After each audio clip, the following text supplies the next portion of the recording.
Alright guys, how you doing? Welcome back to another video on Talk Sutty. We're back once again to talk a bit of boxing, as you'll be able to see by the thumbnail and title. We're here to talk about Anthony Joshua versus Dillian Whyte 2 or 3, if you're counting the amateur fight they had early on in their boxing career. But yeah, the rematch is on. It is set for August 12th in the O2 in London, and I'm ready for it. It's going to be on DAZN pay-per-view. Yes, DAZN pay-per-view. And getting into that quickly, there's not a lot of people that are happy with the price of the pay-per-view. It's £26.99, and yeah, it's a little bit cheeky considering you've got to pay 20 odd quid for the subscription as well. So yeah, people aren't that happy about it, but I'm definitely going to be paying for it, no doubt about it, because I absolutely love AJ. I'm on the team AJ, been on there since basically day one. I'm not going to say a day I didn't watch his first ever fight, but I was on there for the Gary Cornish days. You know what I'm talking about, way back in his career. But this is a fight, ladies and gentlemen. This is a fight. It's a dangerous fight because these two men do not like each other. You've seen a bit of respect over the years when they bump into each other, but when push comes to shove, these two want to get their hands on each other. Dillian wants to get his hands on AJ and rip his head off. AJ wants to get his hands on Dillian and send his chin into orbit. They both want to knock each other's heads off, and I'm all here for it. I think this fight is going to be an absolute firecracker while it lasts, because I'll get into my prediction in just a sec. But yeah, I think it's gonna be a very good fight. I wouldn't be surprised if we're calling for fights of the year, to be honest. I think it could be one of those absolute barnstormers, and I hope it is, because I think if AJ gets in there, looks good, gets a beautiful knockout, boosts up the confidence for the obviously potential scheduled Deontay Wilder fight in Saudi Arabia in December. Obviously, we've had a lot of rumours of that date, and I think the things you're hearing, it's basically done if AJ gets past Dillian Whyte. And I mean, I would absolutely sell a kidney for that fight. I've been wanting that fight when they should have fought for Undisputed, but that's another story for another day. Yeah, this is going to be very interesting indeed, this fight, because obviously when you look at their paths and their journeys in the careers since the first one, they've both gone on a little bit different.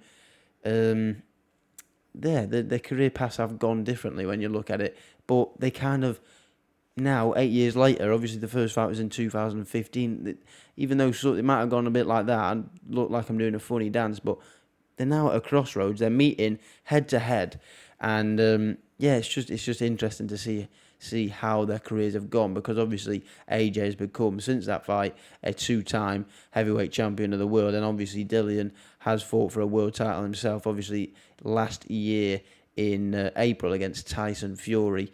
I was actually at that fight. It was interesting, to say the least, because as soon as I saw Dillian Whyte come out in Southpaw in round number 1, I knew the fight was done. But that's another story for a different day.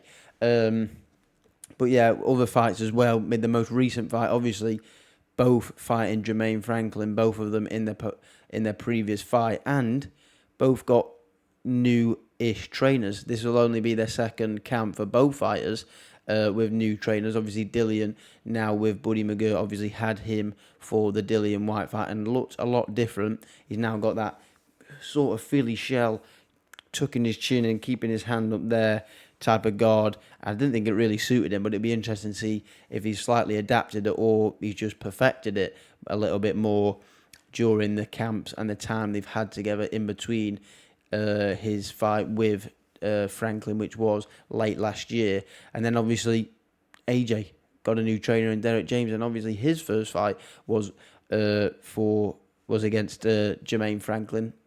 Their first camp together, he looked, boxing wise, he looked good. I mean, the competitiveness of that fight, it wasn't really competitive. I mean, AJ boxed his way 12 rounds quite easy, and the decision was a lot wider and a lot less competitive than the Dillian Whyte Franklin, and maybe that says a story about this fight. Maybe maybe that's going to be the difference. Maybe there's just going to be a little bit different in levels. Obviously, being that world champion, I think he's going to show the levels, just the slight difference in levels, and I think he will eventually get the knockout for, obviously, I'm talking about Anthony Joshua there.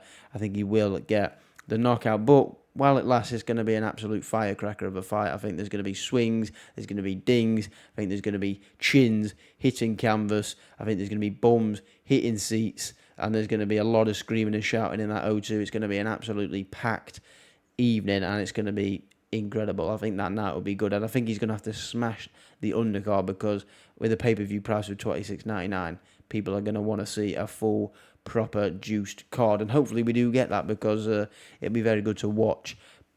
But this fight's going to be very, very good, guys. It's going to be good, and obviously it can lead to different avenues for both men. Obviously, like I said before, AJ is looking at this Deontay Wilder fight in December in Saudi Arabia, and that's the fight that seems to be so close to being made. All he's got to do is get past Dillian Whyte.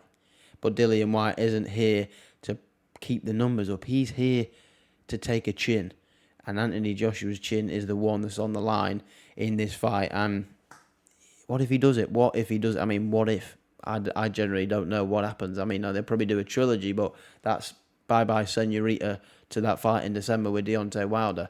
And that's probably bye-bye to a third world championship, because you're probably understanding the levels of where AJ would be if he lost this fight. But if Dillian does it, and he might do it, he's got to put his chance, and there is bad blood in this fight. He is going to be trying to take his chin for a spin. And I absolutely cannot wait for this fight. August 12th, where are you going to be? You should be here. That's where you should be, because I'm going to be doing a live stream on this channel, probably doing a multi-stream over on Kick and on this YouTube channel. So don't be missing that, because it's going to be a good one, and hopefully, like I said, they'll drop a good undercard as well, so we can watch majority of the night's fights. But that's going to be it from me today. Hope you enjoyed this video. Let me know your predictions. My prediction is AJ by knockout within the first 6 rounds. I think it's going to be a humdinger, but I think AJ gets it done, and I think he's going to build the confidence for that big major fight against Deontay Wilder at the end of the year. Let me know your thoughts. Drop a like if you enjoyed this video. Smash the subscribe button while you're at it. Sooty out.